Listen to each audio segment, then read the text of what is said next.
سے basic issues وہ جن کو 1 سال کے ٹائم فریم میں ایڈریس کیا جا سکتا ہے جو حکومت سے کی جانی چاہیے بات، وہ کیا ہو سکتے ہیں؟ دیکھیے اس میں جو ملکی، اگر ہم ڈائریکٹ اس کی ملکیت کی بات کرتے ہیں تو ایک تو یہ کہ اگر وہ ڈائریکٹ ملکیت ابھی نہیں دے سکتے، مزارین کی بات اور ہے، باقی جو کھیت مزدور ہیں تو ان کے لیے رجسٹریشن کا کوئی نہ کوئی عمل شروع کیا جا سکتا ہے کہ محکمہ زراعت جو ہے، حالانکہ وہ بالکل غیر فعال ہے میرے لفظ کاغذوں میں، تو کیونکہ وہ جو کام ان کے ذمہ لگایا جاتا ہے، لائف سٹاک کے جو ڈپارٹمنٹ ہے، حکومت اتنا پیسہ ان کے اوپر لگاتی ہے، ان کے یونین کونسل لیول تک جو ہیں وہ سیٹ اپس بنے ہوئے ہیں، لیکن وہ دفتروں میں بیٹھے تنخواہیں لے رہے ہیں، تو ان کے تھرو جو ہے وہ رجسٹرڈ کیا جا سکتا ہے کھیت مزدور عورتوں کو بھی اور مردوں کو بھی۔ تو سب سے پہلے جو ہے وہ ہمیں ان کا جو ہے اعداد و شمار جو ہے اس کے اوپر کام کرنے کی ضرورت ہے کہ وہ ہے کتنے، اور ان کے کاموں کی نوعیت کے حساب سے ہم اور ٹائم فریم کے حساب سے کیسے ہم جو ہے اس کو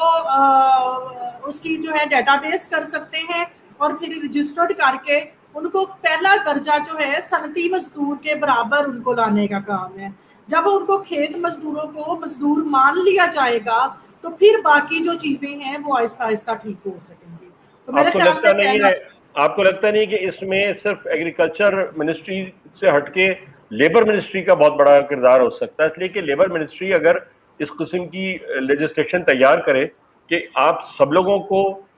وہی بات کہ مزدور تو پہلے مانے تو پھر اگلی بات ہو سکے گی۔ ایگریکلچر منسٹری تو ہو سکتا ہے کہ جی ہم تو یہ دیکھتے ہیں کہ جی پانی کس طرح مل جائے، فصل، یہ وہ لوگوں کی بات تو نہیں کرتی، وہ تو لیبر منسٹری کا کام لگتا ہے۔ کیا اس سے اس کو ایڈریس کرنا؟ جی پچھلے 10 سال سے یہی ہو رہا ہے، جب بھی ہم نے کسی پلیٹ فارم پہ جا کے کھیت مزدور اور غیر روایتی مزدوروں کی بات کی ہے تو ایگریکلچر منسٹری والے کہتے ہیں کہ ہم نہیں اس کے اوپر کام کر سکتے، تو جو لیبر منسٹری ہے وہ کہتی ہے جی ہم بھی انفارمل سیکٹر کو جو ہے ہماری پالیسی بھی اس کو فیسیلیٹیٹ نہیں کرتی۔ تو ابھی تک ہمیں یہی سمجھ نہیں آ رہی کہ وہ کون سی منسٹری ہے جو کھیت مزدور عورت اور کھیت مزدور مردوں کی بات کرے گی۔ ابھی تک وہ دونوں منسٹریز جو ہیں وہ ان مزدوروں کو آن کرنے کے چکر میں نہیں ہے۔ دوسرا جو ہے وہ کسان جو عورتیں ہیں ان کو کسان نہیں مانا جاتا، کام وہ کر رہی ہیں۔ ہماری پیسنٹ وومن سوسائٹی پچھلے 12 سال سے اس کے اوپر کام کر رہی ہے کہ آپ کھیت مزدور عورت کو، کسان عورت کو کسان تو مانے، وہ ان کو کسان نہیں مانتے۔ تو جب تک آپ کسی کو اس کے اسٹیٹس کو آن نہیں کرتے تو اس کی ترقی کی اور اس کی ڈیولپمنٹ کی باتیں تو بہت بعد کی بات ہے۔ پہلے ہمیں یہ ڈیفائن کرنا پڑے گا کہ ہم ان کا اسٹیٹس کیا ہے اور وہ کون سی منسٹری جو ہے وہ اس کو آن کرے گی۔ تو یہ میں نے مطلب بہت سارے لوگوں نے اس کے اوپر اسٹڈیز کی ہیں کہ انفارمل سیکٹر کو فارمل میں کیسے لایا جا سکتا ہے۔ ہوم بیسڈ ورکر کا بل پاس ہو چکا، ٹھیک ہے، ہیلتھ ورکرز جو ہیں وہ پرماننٹ ہو چکے، لیکن سب سے بڑا سیکٹر جو ہے وہ غیر روایتی، جس کو کہہ کے ایگریکلچر مزدور جو ہے اس کو، اور دیہی عورتوں کی جو مزدوری ہے اس کو جو ہے وہ ٹوٹل اگنور کیا جا رہا ہے۔ تو ابھی تک اس کے اوپر کوئی بھی جو ہے گورنمنٹ کام کرنے کو تیار نہیں ہے۔ اور اگر ہماری لیبر منسٹریز جو ہیں ان کا اب تک کا ریکارڈ یہ ہے کہ جن کو لیبر مانتی ہیں ان کے حقوق کے لیے بھی وہ کیا کرتی ہیں ہمارے سامنے ہے۔ اور جہاں تک روایتی اور غیر روایتی کا تعلق ہے،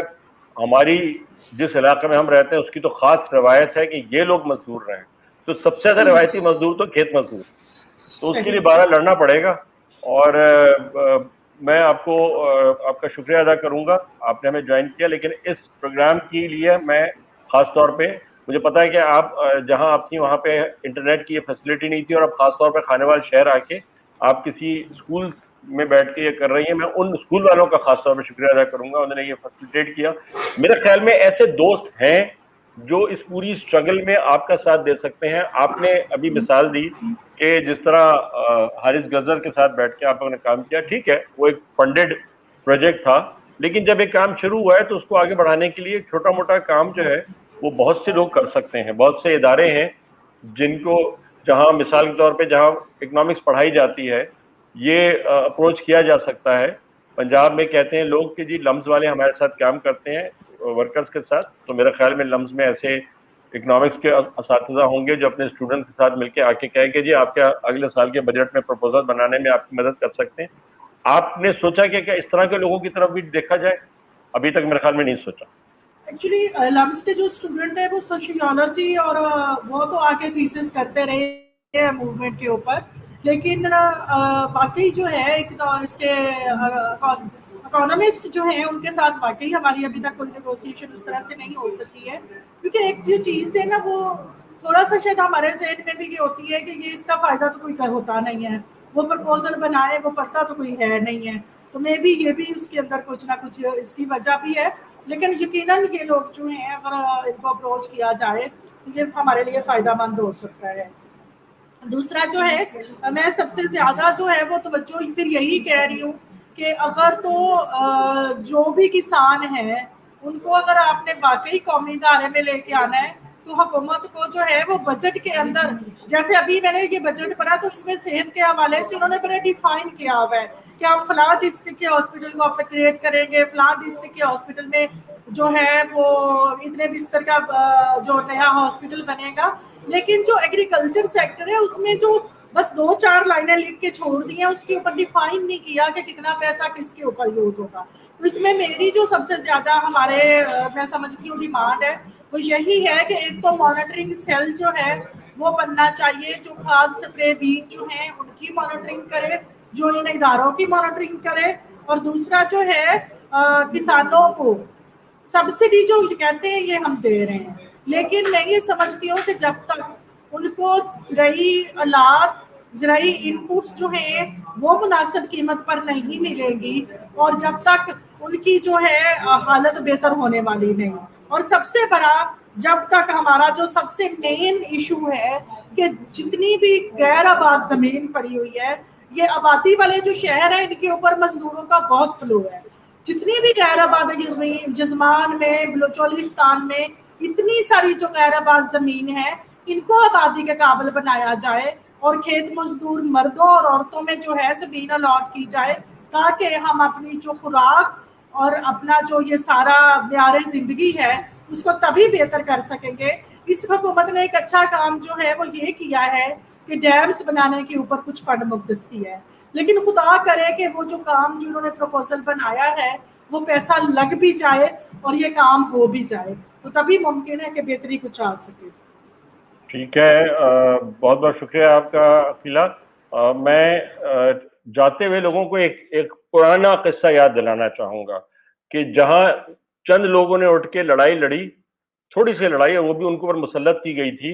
اور ان کو آ کر جن لوگوں کو صرف وہاں ان لوگوں کے ریونیو سے دلچسپی تھی انہوں نے آگے کیسے کرش کیا اور ختم کیا. بہت پرانا قصہ ہے مغلوں کے زمانے کا. سندھ میں صوفی شاہ عنایت کا قصہ میں اپنے اسٹوڈنٹس کو بھی سناتا رہتا ہوں کہ کس طریقے سے ایک آدمی نے یہ طے کیا کہ میں اپنی زمین پہ جو لوگ کام کر رہے ہیں ان کا حق ان سے کیسے چھینوں. ان کو حق دینا شروع کر دیا, ان سے لگان لینا بند کر دیا. جب لگان لینا بند کر دیا تو آس پاس کے مزدور بھی بھاگ بھاگ کے کھیت مزدور اس کے پاس آنے لگ گئے. پھر نتیجے میں جن کے یہاں سے کھیت مزدور آ جاتے تھے انہوں نے کہا یہ تو بدماشی ہونے لگی, ہمارے جو غلام تھے وہ کیسے آزاد ہو جائیں. انہوں نے آ کے حملہ کیا اور نتیجے میں انہوں نے مار کھائی اور ہارے. وہ لوگ صوفی شاہ عنایت کے لوگ جیتے اور جیتنے کے نتیجے میں اور زمین ان کے پاس آئی اور وہاں بھی لوگوں کو آزادی ملی. یہ آزادی کی تحریک جب آگے بڑھی تو لوگوں نے مغل بادشاہ کو سمجھایا کہ بھائی آپ نے تو بیچ بچاؤ کرا کے یہ کہا کہ حملہ جو ہے جنہوں نے کیا تھا حملہ آور وہی شکست کے ذمہ دار ہیں, لیکن اب لگان آپ کو نہیں ملے گا. تو پھر یہ طے کیا گیا کہ نہیں لگان تو ہر حالت میں ہونا چاہیے. پھر مغل فوج اور علاقے کے دوسرے لوگوں کی فوجوں نے مل کر پھر ان پر حملہ کیا اور پھر ان کو نہیں ہرا سکے, لیکن پھر سازش کر کے صوفی شاہ عنایت کو قتل کر دیا گیا. یہ لڑائی بہت پرانی تھی, یہ لڑائی آج بھی ہے, سازشیں آج بھی ہوتی ہیں اور لوگوں کو جو لیڈرشپ ہے اس کو کسی نہ کسی طریقے سے ایلیمینیٹ کرنے کی کوششیں کی جاتی ہیں. اچھی بات یہ ہے کہ آج وہ لیڈرشپ ایک جگہ نہیں ہے, ایک آدمی کے پاس نہیں ہے, بلکہ وہ بہت سارے لوگ مل کے لڑ رہے ہیں. جو خانیوال اور اوکاڑا کے جو مزارعین ہیں ان کی لڑائی جو ہے یہ صرف اپنی ان کی لڑائی نہیں ہے اور یہ صرف کھیت مزدوروں کی لڑائی نہیں ہے, یہ پورے پاکستان کی آزادی کی لڑائی ہے. اگر ہم چاہتے ہیں کہ ہم ایک آزاد فضا میں زندہ رہ سکیں تو ہمیں ماننا پڑے گا کہ جو سب سے امپورٹنٹ سب سے اہم محنت کرنے والے لوگ ہیں ان کے حقوق ان کو مل سکے, چاہے وہ لیڈی ہیلتھ ورکرز ہوں, چاہے وہ فیکٹری کے مزدور ہوں, چاہے وہ گھروں میں بیٹھ کے کام کرنے والے ہوں یا وہ کھیت مزدور ہوں. اگر ہم ان کے رائٹس ان کو دے سکتے ہیں تو ہم کہہ سکتے ہیں کہ ہمارے جو بجٹس ہیں وہ بیلنسڈ ہیں، ورنہ تو ہم صرف باتیں بنا رہے ہیں اور آگے کچھ نہیں کر رہے ہیں.